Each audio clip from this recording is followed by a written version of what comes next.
Berita hoaks tentunya dapat merugikan dan menggemparkan masyarakat. Berita hoaks umumnya ditulis sedemikian rupa agar pembaca percaya dengan berita tersebut.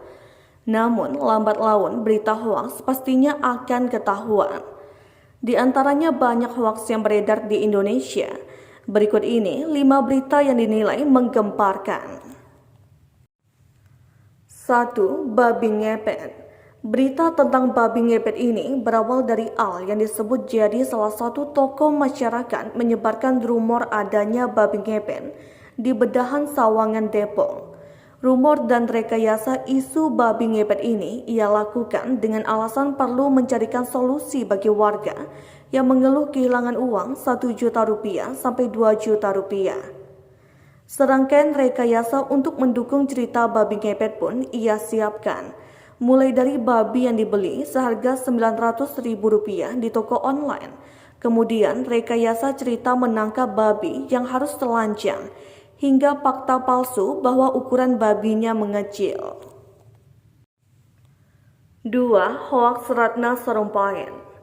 Berawal dari informasi penganiayaan yang dilamai Ratna Sarumpait viral di media sosial pada tahun 2018 lalu.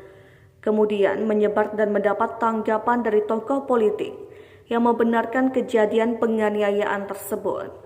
Namun semakin heboh kasus tersebut, akhirnya kepolisian yang menyelidiki mendapati bahwa informasi tersebut hoaks belaka. Wajah bengkak dan memar pada Ratna Sarumpait ternyata efek dari operasi bukan karena penganiayaan. 3. Pembangkit listrik tenaga hampa atau PLTH.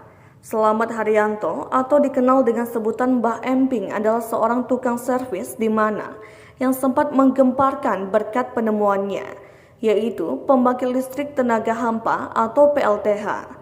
Saat itu, ia mengklaim dapat membangkitkan listrik tanpa menggunakan apapun alias hanya butuh kehampaan saja. Hal itu menuai banyak respon karena membuat orang penasaran. Sayangnya, hal tersebut hanya tipuan. Bahkan Menteri BUMN Dahlan Iskan waktu itu juga termakan hoaks. 4. Hoaks Blue Energy. Serupa dengan kasus hoaks PLTH, Joko Suprapto melakukan penemuan bahan bakar dari air atau Blue Energy. Penemuannya tersebut bahkan yang sempat mendapatkan perhatian dari tim kepresidenan Susilo Bambang Yudhoyono. Ternyata penemuannya mengenai Blue Energy tidak seperti yang dibayangkan banyak orang. Joko Suprapto tidak membuat air menjadi bahan bakar, tapi hanya memanfaatkan air untuk menghemat bahan bakar minyak atau BBM. 5. Mahasiswa yang dianggap penerus Pak Habibie. Akhir tahun 2016 silam, seorang mahasiswa bernama Dwi Hartanto digadang-gadang menjadi penerus B.J. Habibie. Ia disebut memiliki 5 hak paten di bidang kedirgantaraan. Ia seakan-akan membuat kisah diaspora jenius Indonesia yang dihempaskan di negeri sendiri, tapi diakui di negeri orang lain. Sejak saat itulah namanya berseliweran dan dianggap penerus Habibie. Tapi ternyata semua yang dikatakan Dwi dalam berbagai kesempatan cuma pengakuan yang tidak terbukti kebenarannya.